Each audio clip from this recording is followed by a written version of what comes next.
Oh god. Oh, I made it. Whew. Hey guys, Mr. Shovelware here. It has been close to a year since I last saw you, and you might be wondering, what's happened to me? Where have I been? Well, it's simple.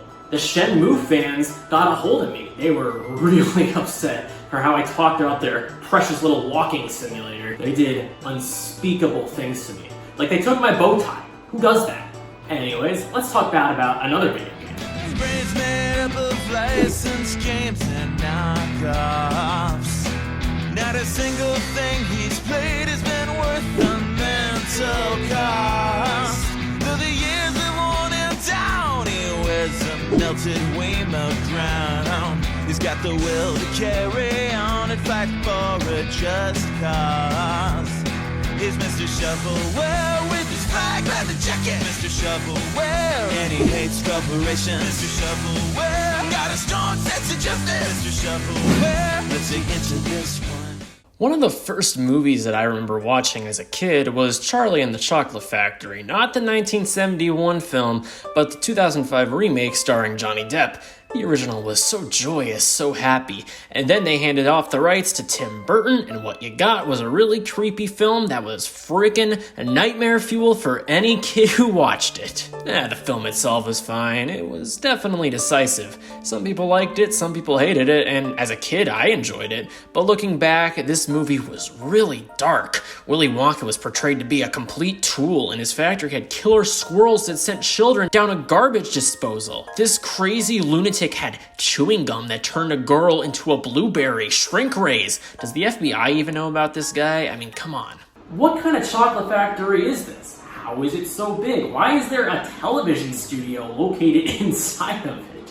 How many health and safety violations does this thing break? I'm gonna assume just about all of them. Well, regardless if the film was good or bad, whenever there exists an intellectual property of any kind, there always, absolutely, 100% certainty needs to be a game of it, of course.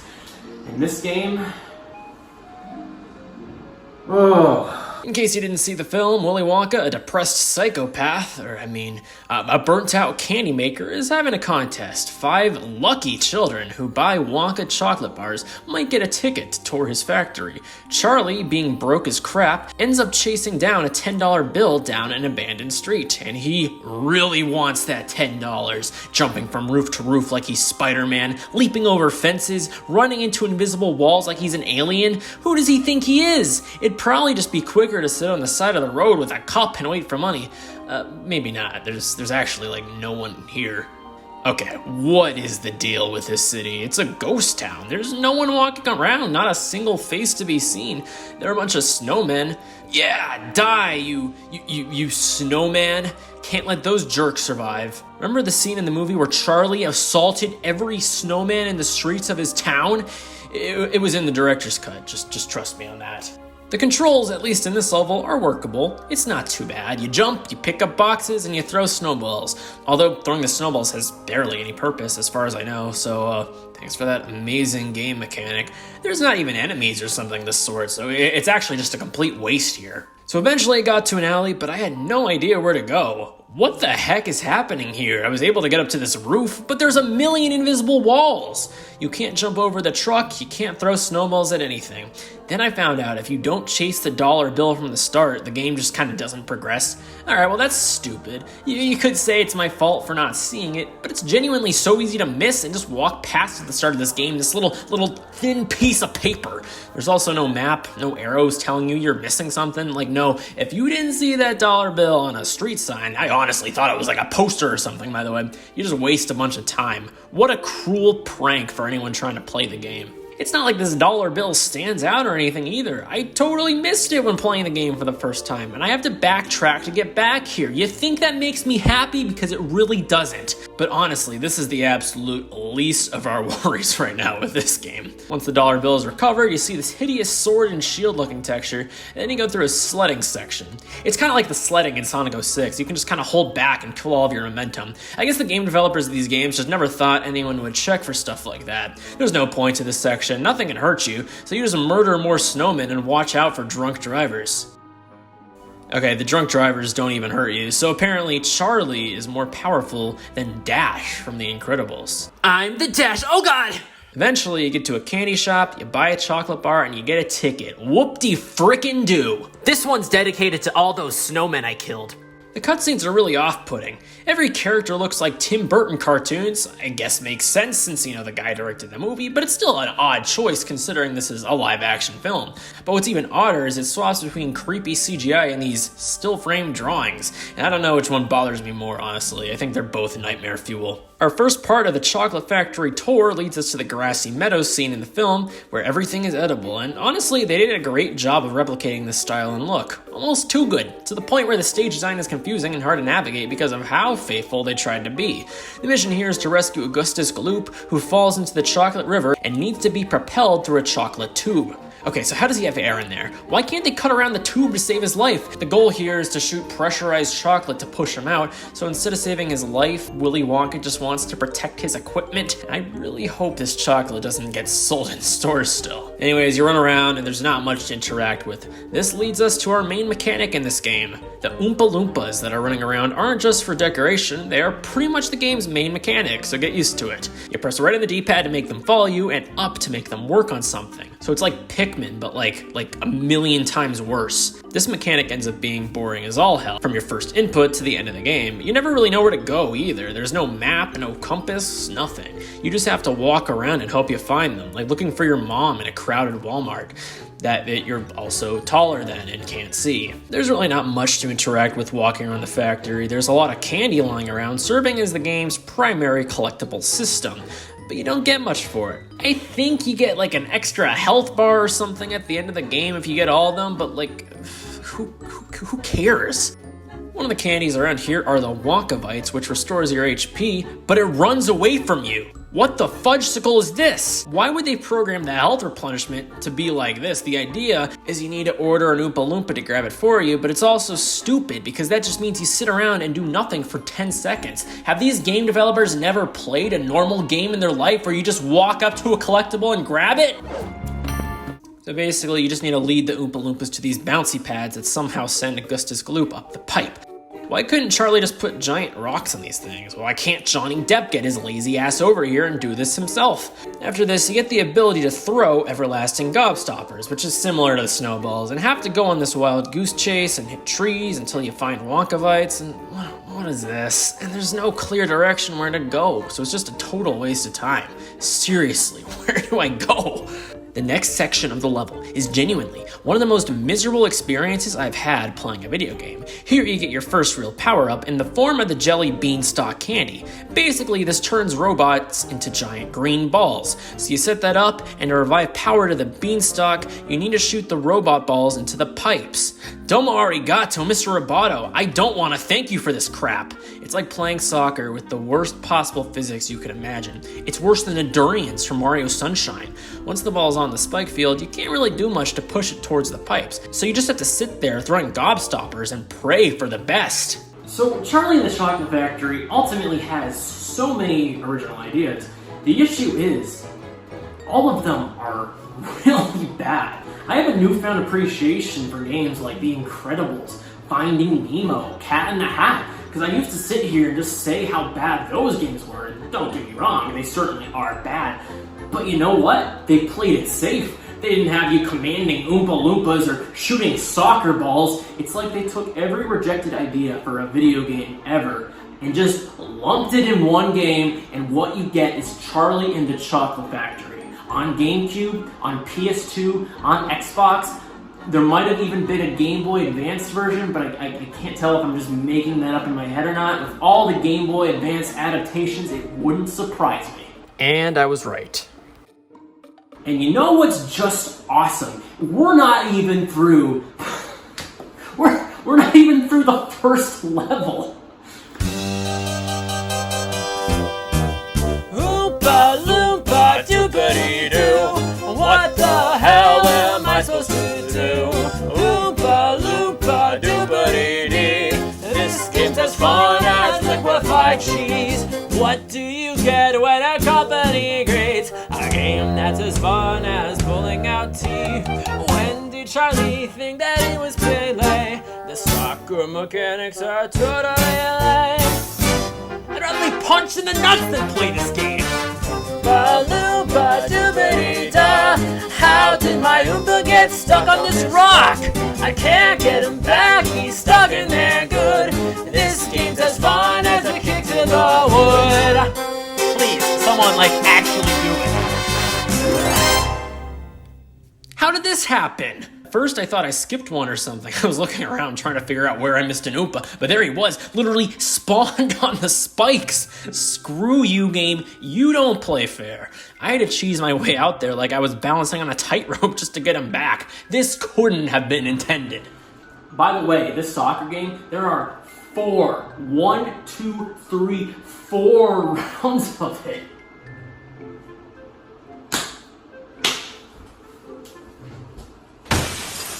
Yup, 4 rounds. Some are better than others, but it's so boring. Did someone seriously find this fun? I'm genuinely asking, did any game developer actually pick up the controller, play this, have fun, and say, yep, let's put this as a main game mechanic we're gonna sell millions? In the credits, there are 5 quality assurance testers, and 1, 2, 3, 4, 5. Oh my god, there's so many testers. They just keep coming. 22 testers on top of the 5 main testers. So ultimately, there were 27. 27, yes, 27 people who tested this game. There were 27 people who gathered in a room together and said, yeah, this game is perfectly fine. Were they all drunk? It's like playing crochet, but the ball has a mind of its own and can just do whatever it wants. And sometimes the ball just completely freaks out. Whoa. What makes this worse is if you don't get the ball in with a certain amount of time, it'll self-destruct, meaning you have to wait for a new one to get set up and set up your shot all over again. And sometimes it can self-destruct right before it gets into the vent. Oh, dude! This is the worst mechanic I've ever seen. I know I'm just ranting about it to no end, but I seriously think this is horrible. To make matters worse, if a robot explodes near you, you can die. But of course you're going to be near a robot when it blows up because you're trying to push the ball in. Thankfully, this game has unlimited lives and unlimited continues, and I wouldn't have made it this far otherwise, so thank you for that. Anyways, after you get through 4 rounds of sending spherical moss robots to their demise, you're still not done with saving Augustus Gloop's life. The next part of the level is more of a puzzle section. It's honestly really difficult to navigate, and I'm going to say it again, this game really needed a map of some sort. I mainly just run around trying to find out where to go. Getting in these Donkey Kong Country barrels doesn't do very much. One chucks you into an incinerator, and one flings you right into a wall. Oh, God, that had to hurt. Oh, man. Can we point out how messed up the situation is, by the way? Imagine you're Charlie. You get invited on this giant tour, and Willy Wonka just ends up using you for child labor. I'm not even trying to be funny. I mean, that's what's happening here. What's Willy Wonka's problem? Where are the other kids? Did they just disappear? Did they just say, F you, Charlie, you do all the work? Can't Charlie just leave? Does he not know he doesn't have to do this? Where did Charlie's grandpa even go? He just walks away when all this happened? There's not so much to say about this section of the level. You make Oompa Loompas set stuff up again, it's more or less a puzzle, then suddenly you get attacked by an onslaught of killer candy robots. Here is where you receive the second power of Wriggle Sweets. I honestly have no idea how this works, but I'm actually pretty sure it just doesn't. The goal of this power-up is to attract the robots, but I find it does almost nothing. You're supposed to use this to bring the robots to the incinerators, where they get turned to trash. Well, I put the candy on the incinerators, and the robots didn't want it. So thank God for the Vine Ball power-up. I don't think it's possible to beat this level without it. By the way, changing power-ups is a 3-second lag every time you do. It's kind of trivial, but really annoying after a while. Why couldn't this be like the Zelda games where you can assign multiple power-ups at once to individual buttons? Anyways, after you beat the robots, you need to shift the cannons around so the Candy Factory line all connects. It's kind of tedious, but honestly not too bad. It's almost kind of fun. Whoa. So you might think after all of that, we moved to level 2, but no, Augustus is still stuck in the tube. This might be the longest level 1 in the history of games. You then go back to the candy field. Why? I I don't know. There's like boxes sitting around. You have to go around, collect Oompa Loompas, have them harvest trees, grab the candy that falls on the ground and throw it in the box. Does anyone think this is fun? Because it's not. What kind of game mechanic is this? There's no strategy, there's no point, it's just busy work. I'd rather write the same sentence on a chalkboard until the chalk turns to sheer dust, and then I'd rather punch a wall with my bare fist until the building falls over. Anyways, use your gumball bounce to get through, bounce up this giant cylinder building, ride in a hamster ball, make the Oompa Loompas fix even more stuff, and finally, we get to level 2. Lucky you. Here, you just do more child labor. You have to lure cotton candy sheep to get sheared. At this point, I honestly don't remember if this was even in the movie or not, or just some corporate sicko's twisted imagination. It's really tedious regardless. This section furthers the idea of the specialized Oompa Loompas. There's Oompa Loompas with a light bulb, there are welder Oompa Loompas, and electrician Oompa Loompas. I mean, they're technically able to fix specific things that only their type of Oompa Loompa can fix, but in terms of the gameplay itself, it adds nothing, and it becomes a hindrance, because it's easy to get them mixed up, and it's easy to get them confused. Anyways, this whole section takes this concept and just runs with it. It doesn't just run with it, it goes for a 30-mile marathon. It's just an endless slog of assigning Oompa Loompas to tasks, climbing metallic paths, and having probably the most boring and meaningless gameplay I've seen in my life. In between each room, you need to push Violet the Blueberry into the next, with the next power-up Rock Candy, which actually is kind of fun in concept. It's a fast way to move around and feels kind of like Super Monkey Ball. Pushing Violet is a real nuisance though. The physics on this giant blueberry are so unresponsive. Why does this game have such a fascination with pushing things like soccer balls? And this section goes on for what feels like forever. There's no real variety, no puzzle solving, so it's just a waste of your life. In between sections, you have to fight more robots, but thankfully this is a little more manageable with the Rock Candy power-up. But it's not fun. Then you get to the juicing room, which is seriously just a recipe for complete pain and suffering. Here, there's a new type of Oompa Loompa, which are little blueberries that you have to make go up chutes, and I don't know. All I can say is if Violet falls down this circular area, good luck, you're just kind of screwed. Getting her back up out of here is as easy as taking a game disc and eating it with a fork and a knife. Come on, get out of there, please! Eventually you break through, but again, since they had no ideas, you do this a lot more times. Each with robots and more Oompa Loompas and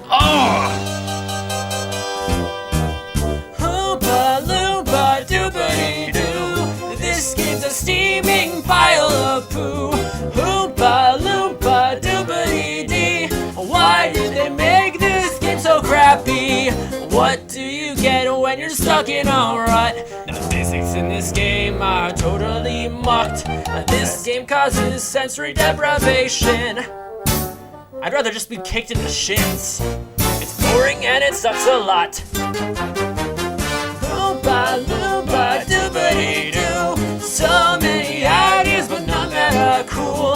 Oompa Loompa doobity-dee. Time to move on to level 3. Kill me.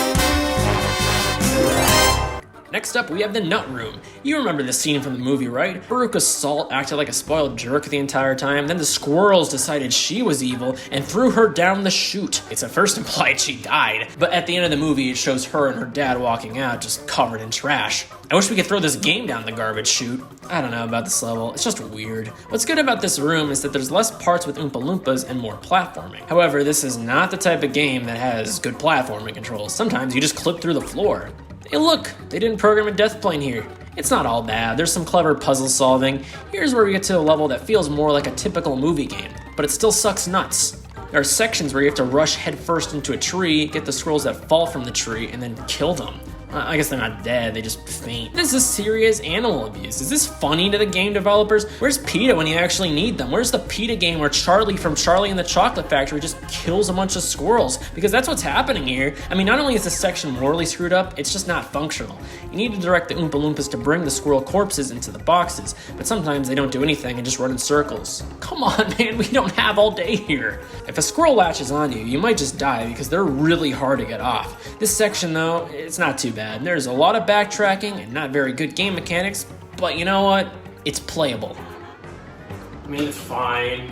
Yeah, one level so far has been okay. It's a shame that the section that succeeds it is a steaming pile of squirrel That was a lot of S's in one sentence. I don't know how I did that in one take. Here you get the final power-up. This is a fizzy lifting drink, and yeah, it's a little fun. One thing that's kind of interesting is that this was taken not from the Tim Burton film, but from the classic Charlie and the Chocolate Factory film, the scene where Charlie and his grandpa deviate and then they fly up after drinking the soda. I kind of like that they took some outside influence here. The issue is, while this is fun, you never get to use it for anything cool. Instead, welcome to this game's worst concept yet. Flying back and forth between rooms to carry Oompa Loompas of different types. This is horrible. There's so much backtracking here, and the fact that there are multiple types of Oompa Loompas and it's not easy to tell which is which just makes this section so much worse than it needs to be. Here, I set all my Oompa Loompas to do tasks and nothing happened. Where am I supposed to go? I flew between each room, I backtracked every section, every nook, cranny, corner, but no, after you set the Oompa Loompas to their tasks, you have to go back to the room you started in and kill enemies. This is probably one of the most mind-numbing things I've had to do in gaming. What's worse, in the midst of all this stuff, one of the candies you need to collect has the possibility of not spawning, and you have to restart the stage and do it all over again. What? Oompa Loompa doobity-doo.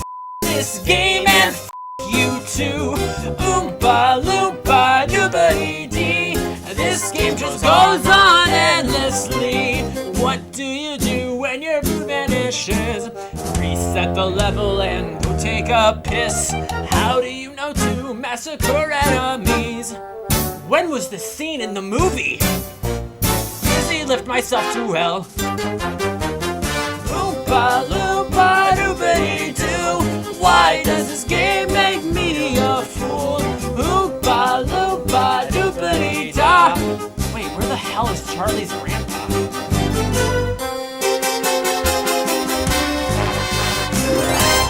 Well, level 4 really isn't that interesting. It was very clearly rushed beyond belief. There's just swarms of enemies trying to kill you here, and it takes forever. You kill the enemies, get their candies, make the Oompa Loompas grab them, and then it just ends. It's funny because every other level in this game is like at least an hour, if not longer, but this level's like 10 minutes. I didn't write a song for this one because this game gave me nothing here, and that's the game. What a great, beautiful, perfect experience. You can go back in if you want to collect collectibles and do literally nothing else. In a sense, I'm glad there's nothing else to do because I don't even want to look at this game anymore. I actually think this might be like one of the worst games I reviewed on this show. It's really bad. At least in terms of movie games, I think this is it. I think this is the worst movie game I've ever played. It doesn't just have some flaws, it's just the whole game. It's just flaw, flaw, flaw, flaw, flaw, flaw, flaw. And besides, I think I feel comfortable saying it's one of the worst games I played because it's not like Sneakers or Ninja Breadman where they just dump some random IP that no one cares about. It's a game that people might actually have expectations for. Just like people might have expectations for me to play a better frickin' game after being gone for a year on this show. I'm leaving for another year. Bye. They critique every back control and every misplaced polygon. He plays every licensed game and puts the publishers to shame. He's been doing this for years, his will is that strong. He's Mr. Shovelware with his flag leather jacket. Mr. Shovelware, and he hates corporations. Mr. Shovelware, got a strong sense of justice. Mr. Shovelware, let's dig into this one.